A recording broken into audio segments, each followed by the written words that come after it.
एक पिता के लिए उसकी संतान उसका गर्व है, उसका अहंकार है, और संतान के लिए उसके पिता उसका आदर्श, उसकी प्रेरणा।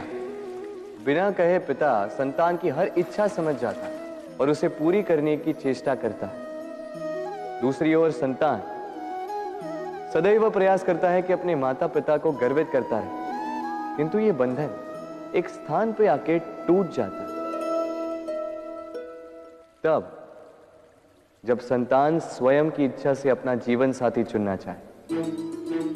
क्यों? कारण है संवाद की कमी। जब बात आती है संतान के विवाह की, तो माता पिता सोचते हैं कि इसमें संतान से क्या पूछना, हम उसके लिए कुछ अनुचित तो चाहेंगे नहीं। और संतान का यह मानना होता है कि उसका भविष्य चुनना उसका अधिकार है। दोनों आपस में दुखी रहते हैं, किंतु बात कोई नहीं करता।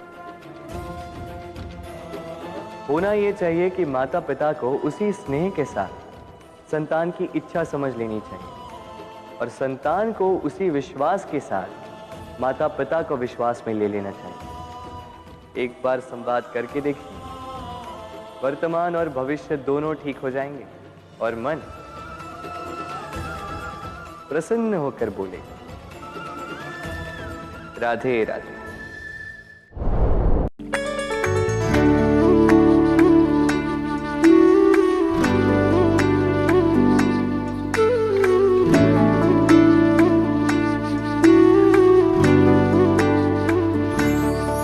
तुम प्रेम हो, तुम प्रीत हो, मेरी बांसुरी का गीत हो।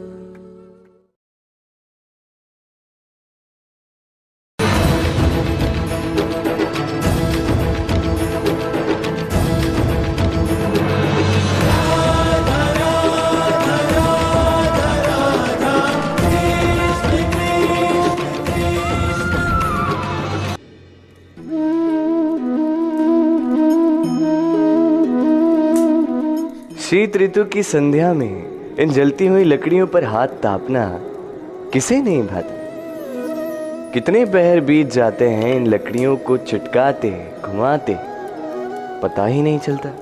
ये लकड़ियां पहले जलती हैं, फिर हमें ताप देती हैं, फिर राख बन जाती हैं। बताइए, ये अग्नि उत्पन्न कहां से होती है? उत्तर सरल है, इन लकड़ियों में से। फिर बताइए, ये राख कहां से उत्पन्न होती है? उत्तर वही है, इन्हीं लकड़ियों में से। अब अग्नि और राख दोनों लकड़ियों से उत्पन्न होती है। अब सोचिए, अग्नि जो इन लकड़ियों को जलाती है, और राख वो जो इस अग्नि को बुझा देती है। कुछ समझे? आपकी ऊर्जा आपके भीतर से उत्पन्न होती है, और नकारात्मकता रूपी राख, उसका निर्माण भी आप ही के भीतर से होता है। तो अपने भीतर के प्रकाश को जगाकर इस संसार को प्रकाशित करना चाहते हैं, या अपनी भीतर की नकारात्मकता को जगाकर इस संसार में अंधकार फैलाना चाहते हैं? निर्णय आपका है। राधे राधे। तुम प्रेम हो, तुम प्रीत हो, मनमीत हो, राधे मेरी मनमीत हो। ये आत्मा क्या है माधव, और इसे जानने का क्या उपाय?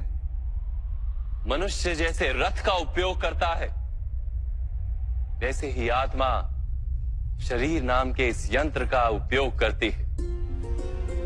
शरीर के माध्यम से शरीर के सुख दुख का उपभोग करती है, किंतु आत्मा शरीर नहीं पार्थ।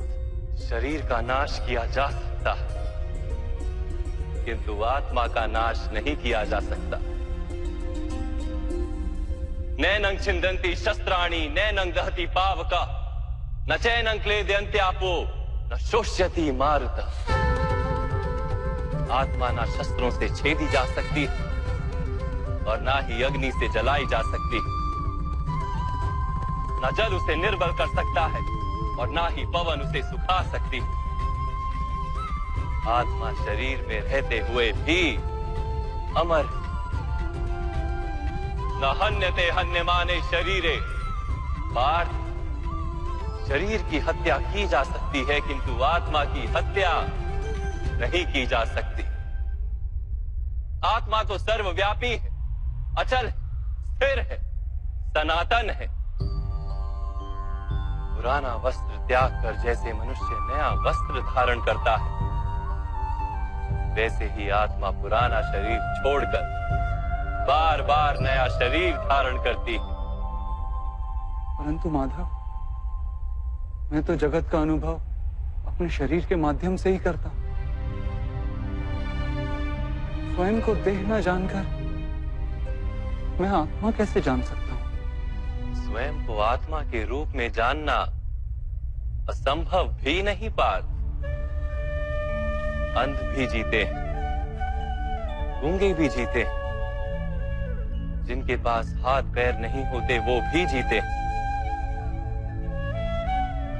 स्पष्ट कि शरीर मनुष्य नहीं, जिसकी चेतना चली जाती है, जिसे मूर्छा आ जाती है, वो भी जीवित रहता है। इसलिए स्पष्ट है कि मनुष्य का चेतन तत्व वो भी शरीर नहीं। इसी प्रकार जो व्यक्ति अपने भीतर खोज करता है, मैं इंद्रियां नहीं, शरीर नहीं, भावनाएं नहीं, विचार नहीं, ज्ञान भी मैं नहीं, जो ये समझता जाता है वो अंत में स्वयं को आत्मा के रूप में जान ही लेता है।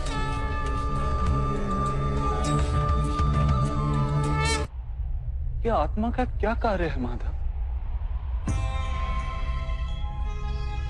जब पर ब्रह्म के भाग हुए, पुरुष तथा प्रकृति बने, तब पुरुष अर्थात परमात्मा के अंश ने आत्मा बनकर प्रकृति की प्रत्येक वस्तु में वास किया। उस आत्मा को मोह तथा अंधकार ने घेर लिया पार। उस मोह निद्रा से जागृत होकर स्वयं को परमात्मा का अंश जानना ही आत्मा का कर्तव्य, उद्देश्य और जीवन कार्य।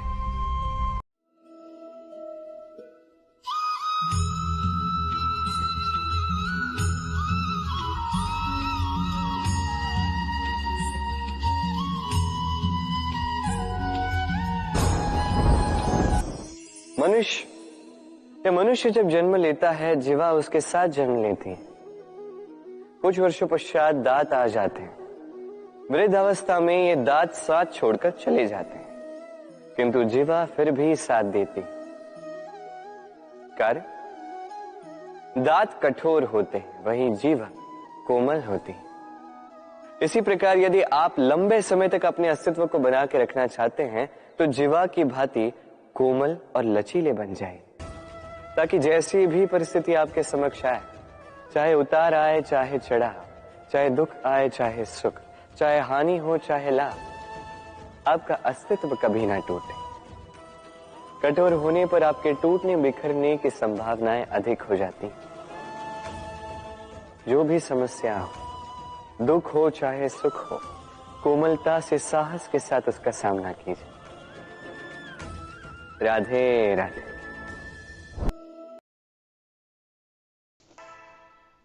यदा यदा हि धर्मस्य ग्लानिर्भवति भारत अभ्युत्थानम् अधर्मस्य तदात्मानं सृजाम्यहम्। जब जब धरती पर पाप बढ़ता है, धर्म की हानि होती है, तब तब मैं आता। ये तो आप सब जानते हैं, किंतु क्या आपने कभी सोचा है कि क्यों मैं इस धरा का जीव बनकर ही अवतरित होता हूं? क्यों मैं मनुष्य के रूप में आपके बीच में रहता हूं? आज बताता हूं। संसार में पाप और पुण्य संतुलन में चलते हैं, किंतु जब पाप सीमा से आगे बढ़ जाता है मुझे आना ही होता है। कारण यह है कि आप मुझे भुला देते। चौकिए मन, मैं आप ही में बसता हूं। बस आप स्वयं के भीतर बसे परमात्मा को भूलने लगते। इसीलिए मुझे आना पड़ता है आपको यह बताने कि सारी शक्ति आप में ही समाहित है। पर आप क्या करते हैं? मेरा सम्मान करते, मुझे पूछते, मुझसे शक्ति मांगने लगते, भांति भांति की इच्छाएं मेरे सामने रखते। मुझे आपकी श्रद्धा से कोई आपत्ति नहीं है। मुझे आपत्ति है उस भाव से जो आपको दुर्बल बनाता है। परमात्मा में श्रद्धा रखिए, किंतु स्वयं की आत्मा पर भी विश्वास कीजिए, क्योंकि इस संसार में ऐसा कुछ भी नहीं है जो आप नहीं कर सकते। हर नर में नारायण बसते हैं और हर नारी में लक्ष्मी। तो पहचानिए अपने भीतर के नारायण और बदल दीजिए इस समय के चक्र। मुझे प्रसन्नता होगी कि मेरे अवतार लेने का वास्तविक प्रयोजन आपको समझ आए। तो शंका त्याग कर शंकर बन जाइए, अन्यथा कंकड़ के समान रहना हो।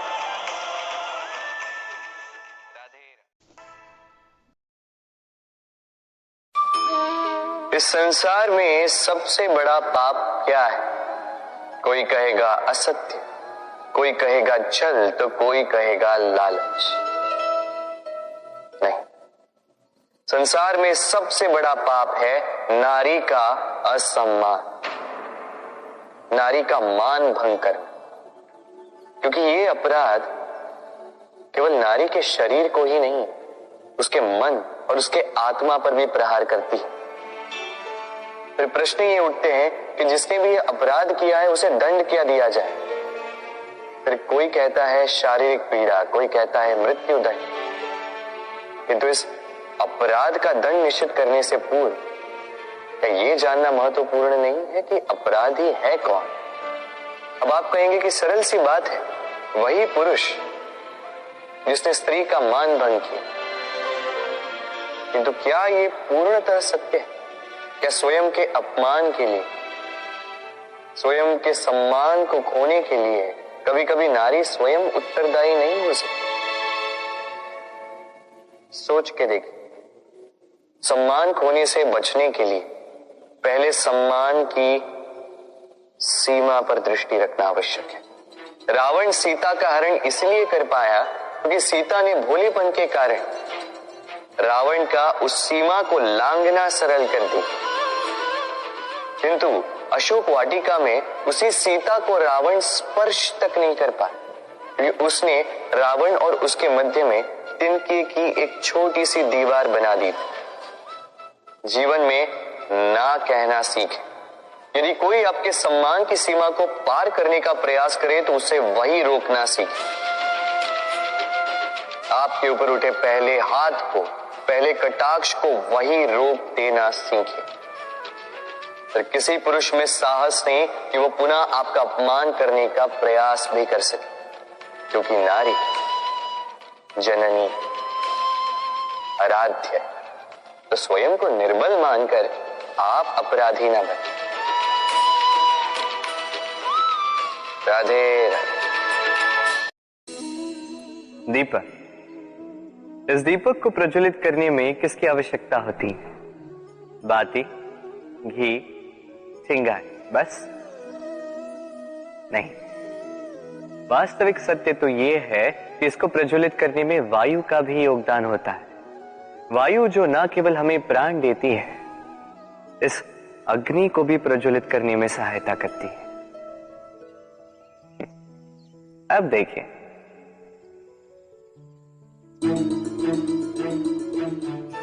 देखा, जिस वायु ने इस अग्नि को प्रज्वलित किया उसी ने इसे बुझा दिया।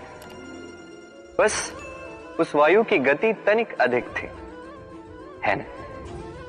अर्थात प्रत्येक भाव का, हर वेग की एक सीमा होती है जिसे लांघना नहीं चाहिए।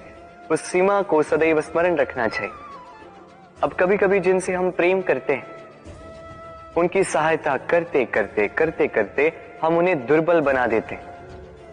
ये कभी नहीं होना चाहिए।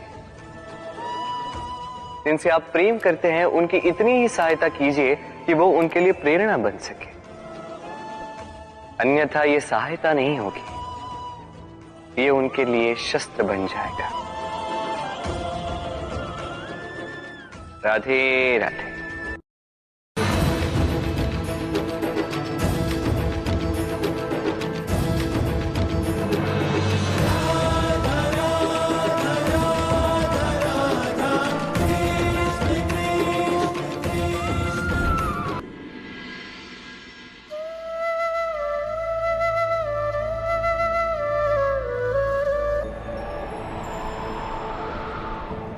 एक पिता के लिए उसकी संतान उसका गर्व है, उसका अहंकार है, और संतान के लिए उसके पिता उसका आदर्श, उसकी प्रेरणा।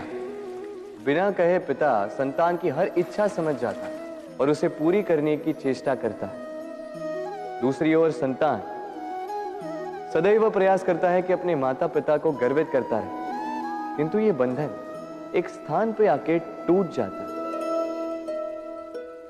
तब जब संतान स्वयं की इच्छा से अपना जीवन साथी चुनना चाहे। क्यों? कारण है संवाद की कमी। जब बात आती है संतान के विवाह की, तो माता पिता सोचते हैं कि इसमें संतान से क्या पूछना, हम उसके लिए कुछ अनुचित तो चाहेंगे नहीं। और संतान का यह मानना होता है कि उसका भविष्य चुनना उसका अधिकार है। दोनों आपस में दुखी रहते हैं, किंतु बात कोई नहीं करता। होना यह चाहिए कि माता पिता को उसी स्नेह के साथ संतान की इच्छा समझ लेनी चाहिए, और संतान को उसी विश्वास के साथ माता पिता को विश्वास में ले लेना चाहिए। एक बार संवाद करके देखिए, वर्तमान और भविष्य दोनों ठीक हो जाएंगे और मन प्रसन्न होकर बोले राधे राधे।